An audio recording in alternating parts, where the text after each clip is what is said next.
Bonjour à tous. Bienvenue sur Stefité, votre destination pour les résumés des telenovelas qui vous passionnent. J'espère que vous allez bien et que la forme est au rendez-vous. Dans cette vidéo, je vais vous présenter le résumé détaillé de l'épisode 11 de votre série préférée, Saint-Ado.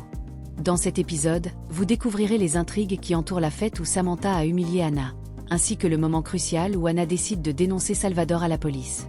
Nous explorerons également les conséquences de ces actions et comment elles affectent les autres personnages. Attendez-vous à des rebondissements surprenants, des confrontations intenses et des révélations qui changeront la donne. Alors, assurez-vous de rester avec nous jusqu'à la fin pour tout savoir sur cet épisode palpitant. L'épisode commence avec Gaëlle qui ramène Anna au salon après l'humiliation qu'elle a subie à la fête. Anna fond en larmes et dit qu'elle veut rentrer chez elle. Gaëlle lui promet que personne ne verra jamais ces images, que c'était un accident. Anna dit que ce n'était pas un accident. Ensuite, Samantha arrive et demande à Anna si elle va bien. Anna dit qu'elle sait qu'elle l'a fait exprès. C'est elle et son assistant qui l'ont fait. Gaëlle lui demande de se calmer. Anna dit que c'est elle qui voulait qu'elle porte cette robe ce soir et elle les a bien vus rigoler quand la robe est tombée tout à l'heure. Samantha dit que c'est ridicule ce qu'elle dit. Anna dit qu'elle voulait être son amie pour pouvoir l'humilier après. Gaëlle demande à Samantha si c'est vrai. Samantha dit « Bien sûr que non, pourquoi ferait-elle une chose pareille ?» Anna dit qu'il avoue ce qui s'est réellement passé. Hilary leur demande d'arrêter de se donner en spectacle car tout le monde les regarde. Et puis c'est quoi cette histoire ? Samantha dit qu'Anna l'accuse d'avoir quelque chose à voir avec le problème qu'elle a eu avec sa robe. Elle pense qu'elles l'ont fait exprès pour l'humilier. Hilary demande à Anna comment elle peut venir ici accuser sa fille. Gaëlle dit qu'ils vont s'en aller. Alors il accompagne Anna dehors et dit qu'il est désolé pour ce qui s'est passé. Anna dit qu'il n'a pas à s'excuser car ce n'était pas de sa faute. Gaëlle dit que c'est lui qui l'a invité ici, et s'il ne l'avait pas fait, Samantha n'aurait pas pu lui faire ça. Anna dit qu'elle n'est pas sûre de pouvoir faire partie de son monde. Elle continue d'essayer, mais c'est difficile et elle ne pensait pas qu'être avec lui serait aussi compliqué. Gaëlle lui demande de ne pas dire cela. Ils n'ont rien à voir là-dedans, c'est elle et lui dans cette relation. Et si elle ne veut vraiment pas entrer dans son monde, alors c'est lui qui viendra volontiers dans le sien. De l'autre côté, Céleste aperçoit un tueur à gages devant la maison du sénateur Reynaud et dit à Xandé qu'ils doivent faire demi-tour.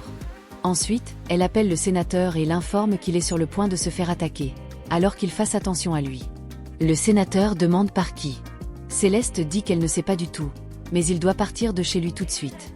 Le sénateur lance un coup d'œil dehors et se rend compte que tous ses gardiens se sont fait assassiner. Alors, il se précipite sur son coffre-fort pour prendre son arme, mais il entend des pas derrière lui. Ensuite, il se retourne et reçoit une balle. Il meurt sur le coup. Le lendemain, le père d'Anna et elle-même suivent les infos à la télé qui relatent la mort du sénateur Reynaud, qui a été abattu dans sa maison. Le père d'Anna dit que ce monde est vraiment dangereux, il y a beaucoup trop de criminels. Anna est intriguée par ce décès et se rappelle des propos qu'elle a entendus entre Salvador et Miranda. Alors, elle dit à son père qu'elle ne peut plus garder ce qu'elle sait pour elle. Son père demande de quoi elle parle. Anna dit que c'est à propos de la mort du sénateur. Elle croit savoir qu'il a réellement tué, mais si elle en parle à la police, beaucoup de proches de Gaëlle vont être entraînés dans cette histoire. Son père demande qui a tué d'après elle. Anna dit que c'est le sénateur Del Mundo et la mère de Gaëlle.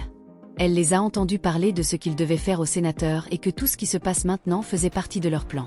Son père dit que c'est une accusation très sérieuse et que si elle va voir la police, elle va devoir y aller avec des preuves très solides. Anna dit qu'elle s'inquiète surtout pour Gaëlle.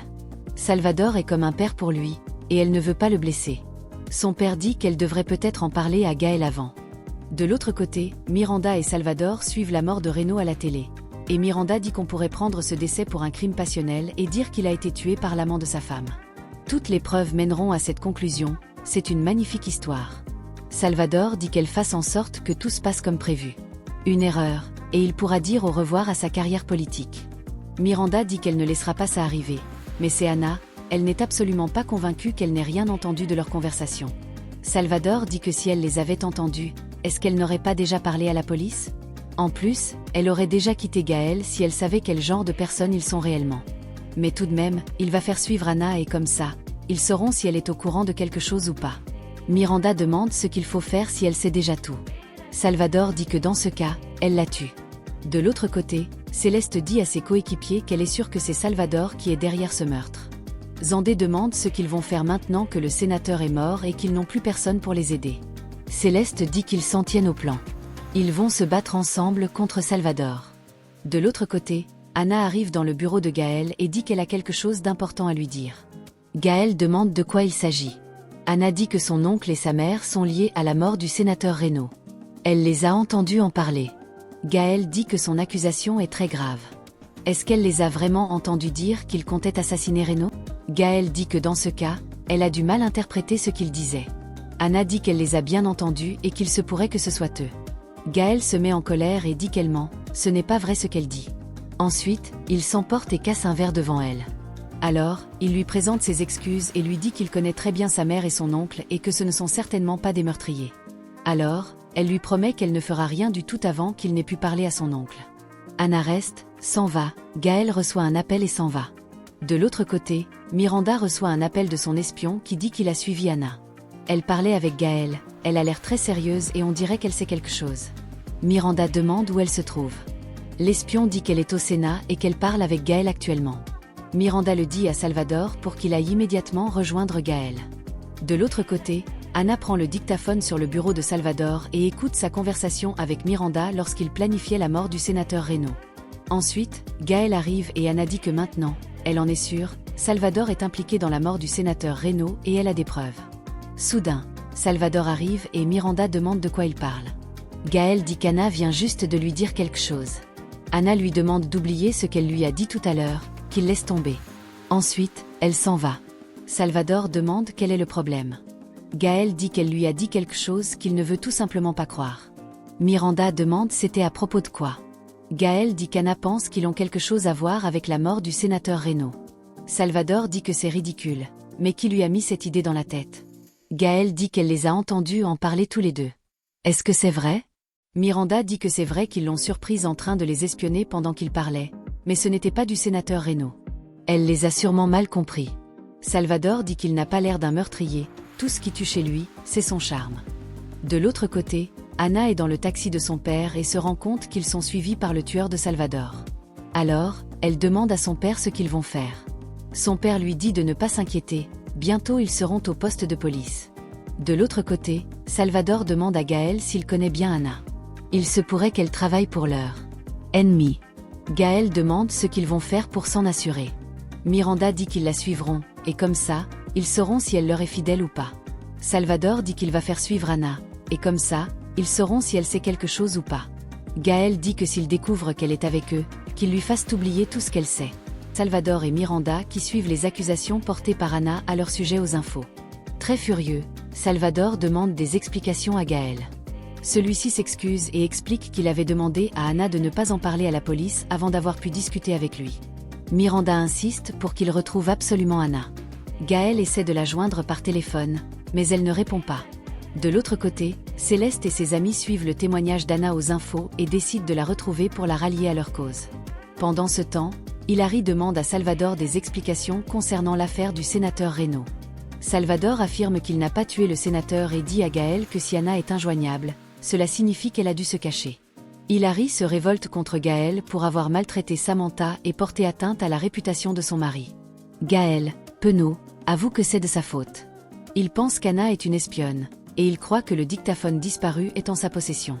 Il faut donc la retrouver au plus vite pour obtenir des explications. Anna, de son côté, accompagne sa famille jusqu'à la voiture et demande à Tantan de veiller sur sa grand-mère. Ensuite, elle s'éloigne et son père entre dans la maison pour récupérer son portefeuille oublié.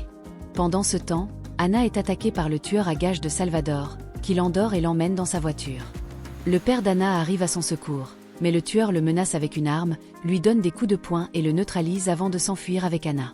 Samantha, témoin de la scène, décide de suivre le tueur à gages. Céleste arrive sur les lieux et découvre le père d'Anna abattu. Elle décide de suivre la voiture du tueur. Plus tard, Anna se réveille avec les bras suspendus et demande au tueur pourquoi il l'a enlevée.